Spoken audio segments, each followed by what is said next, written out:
I'm pulling out of the alley behind my house here in Urbana. About to head west. I'm not sure what to make of today. A couple days ago I had pretty high hopes for tornadoes across central Illinois. Yesterday those hopes were still there. Last night I thought maybe I would have to go a little bit further northwest towards northwestern Illinois. Woke up this morning thinking that the only hope for a decent storm was going to be in eastern Iowa.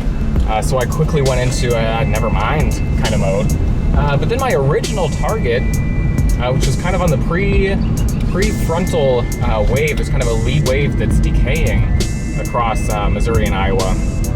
And I think that the environment across western Illinois into central Illinois, it could get interesting late this evening into the early overnight, kind of between 6 p.m. and 9 p.m., the last couple hours of daylight. So I've kind of just hung around here at Urbana watching things, because it's one of those days where almost leaving early is worse, because you can get too far west, have a storm develop behind you, between you and home, and that's a big no-no.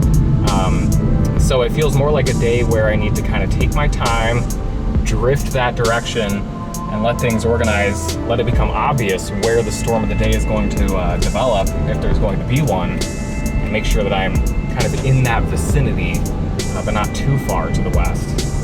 So, 2:24 p.m., heading down Main Street. I'm gonna hop on Interstate 72 westbound out of Champaign-Urbana, targeting generally the Jacksonville area. I was kind of a toss-up between Jacksonville and Havana, which I would get to via Highway 136.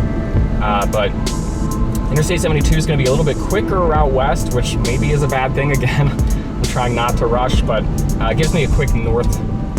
There's a few areas where I can get a quick north access if a storm ends up going up further to the north. And I think it will be a little bit easier to come in from the south side on these storms than trying to come in from the north. So that's the plan. We'll just watch things as they evolve, and hopefully we'll be looking at a good storm here in a couple of hours.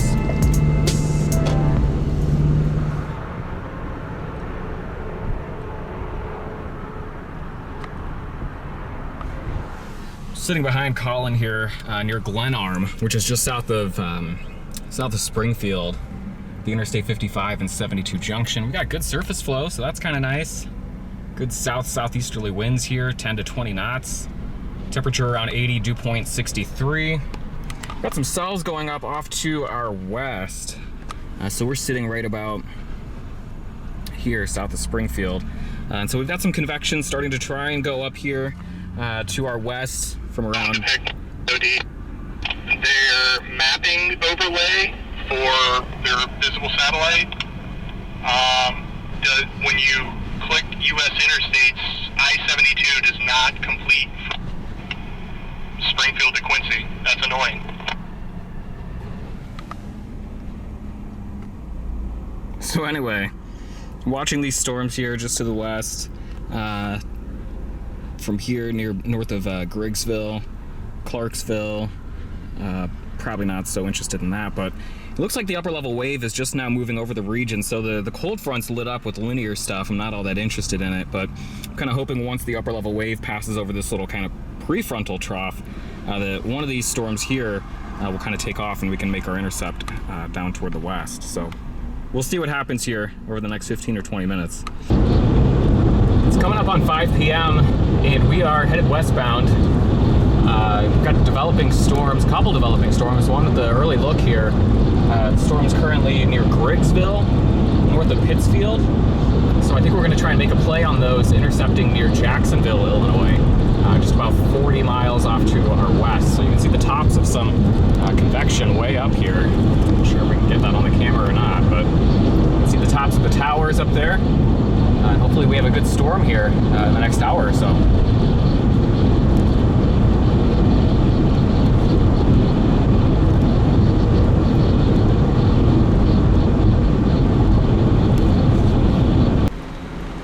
All right, so we get to Jacksonville, we get on our storm, and we got big problems.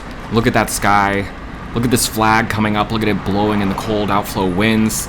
This is not what we expected at all. So we pull up the radar, And oh boy, so we got big problems. Not only has this big line caught our storm, but the outflow from those storms has surged ahead, undercutting our storm, cutting it off from the warm inflow from the south that would be essential to tornadogenesis, essentially ending that threat. So I zoom out even further, and oh no, now the coolest area of the storms is going to race me home. So my option is to get on Interstate 72, blast east, and play zone defense against these storms and keep the cool area of the storms in play as long as I can.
Cool, but there's a notch to my north, potential QLCS tornado.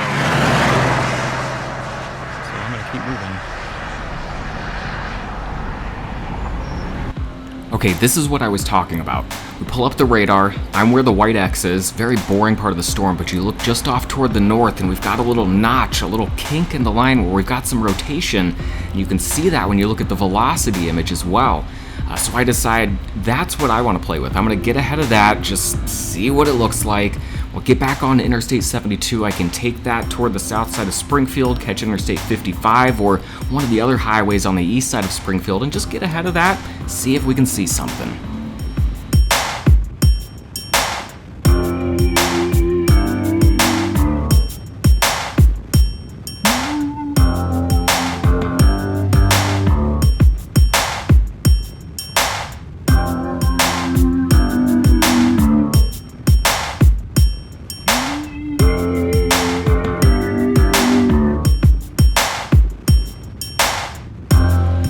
Okay, so we made it. We're between Spalding and Dawson, northeast of Springfield. Check that out. Look off toward the west.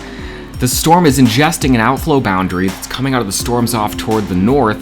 To the south, we've got the outflow boundary kind of curling in and being ingested again. We've even got this kind of inflow band that's visible. So we've definitely got an area of interest here approaching from the west, and you can see that. As we start this time lapse, on the right side, you can see the outflow boundary, kind of the inflow ingesting that vorticity. On the left side, you can see the main updraft region of that storm. You can see the rotation within the updraft region of that storm. You absolutely can see the area of interest straight across this field, slowly making its way east-southeast right towards me.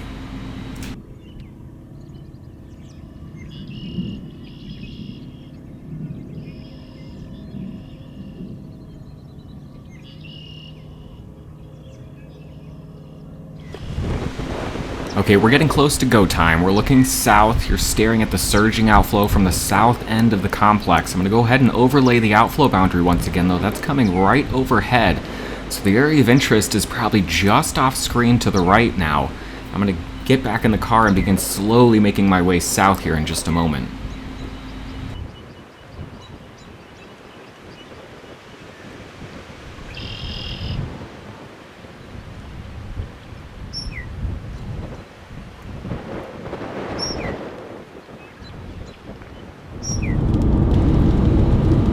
Okay, 6:56 p.m. We're coming down Taft Road. The circulation is about to appear off to the left for me. I'll pull the radar up and you can see what we've got. The area of interest moving right over the top of me.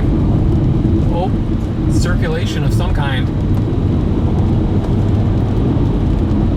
Look at the radar, you can even see the little curl, a little mini hook echo right there in the base reflectivity. Right in the field.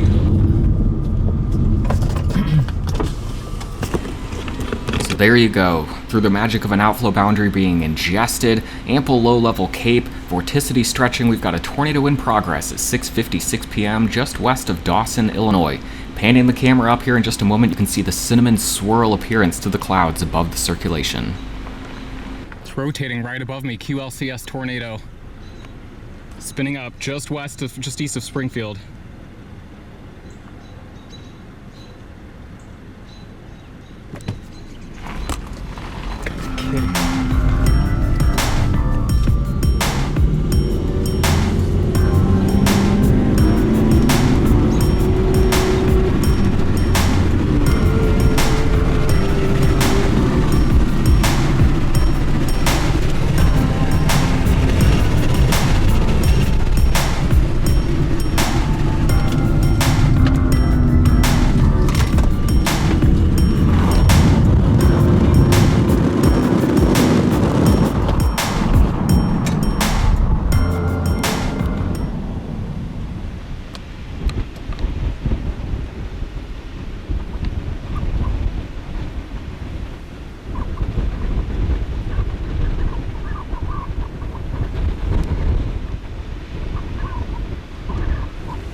Tornado right here in the field.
So it has been driving me nuts since this happened that I didn't look up more during this event. I caught this glimpse. You can see the funnel in the top right as I panned the camera up, reattaching the window mount here. There's the funnel in the top right, and again, the swirl appearance to the clouds around that.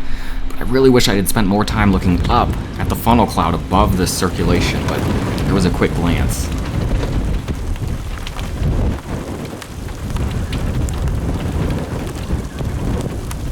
Come on.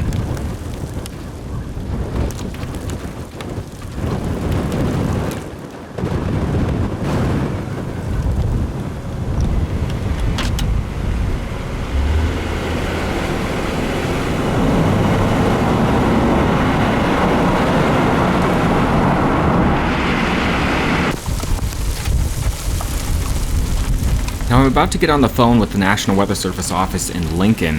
If you look pretty hard on the horizon there, you can see some debris being lofted in the town of Dawson, kind of right in the middle of the screen, a piece of building or something, just a piece of sheet metal. Just found that to be interesting. You can see it suspended in the air there. Go ahead. Give me 1 second, give me 1 second.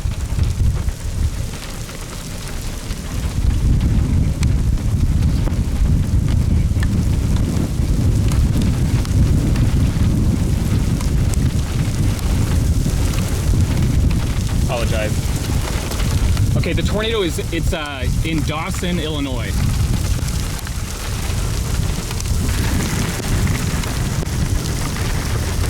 Yep, you're good.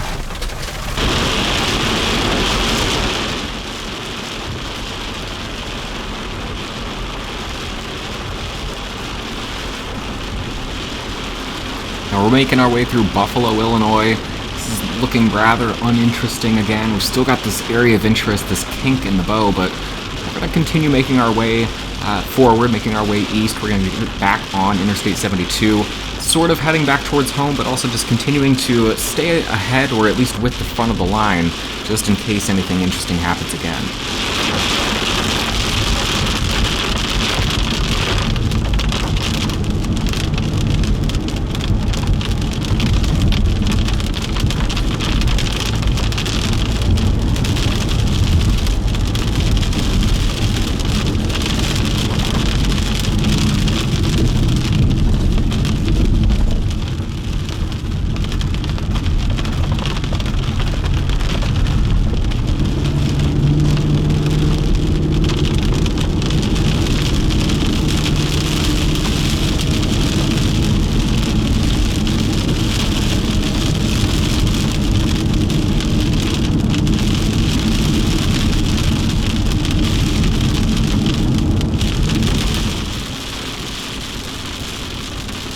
It's 7:20 p.m. now. We're approaching Illiopolis on Interstate 72, and we've got a new circulation developing just off to my east.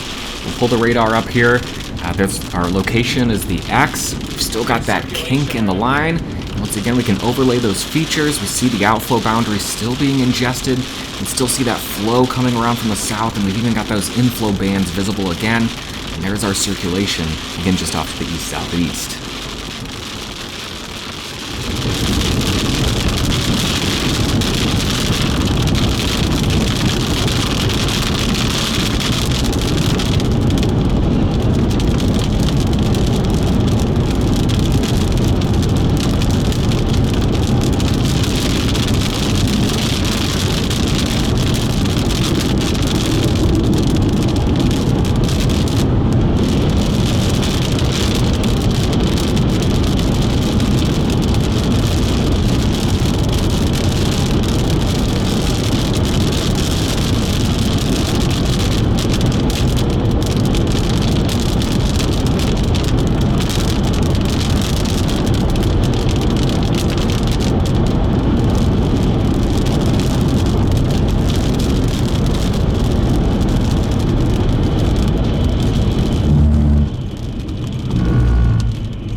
Darkness sets in, it's time to make our way home, so we pull up the radar, and awesome.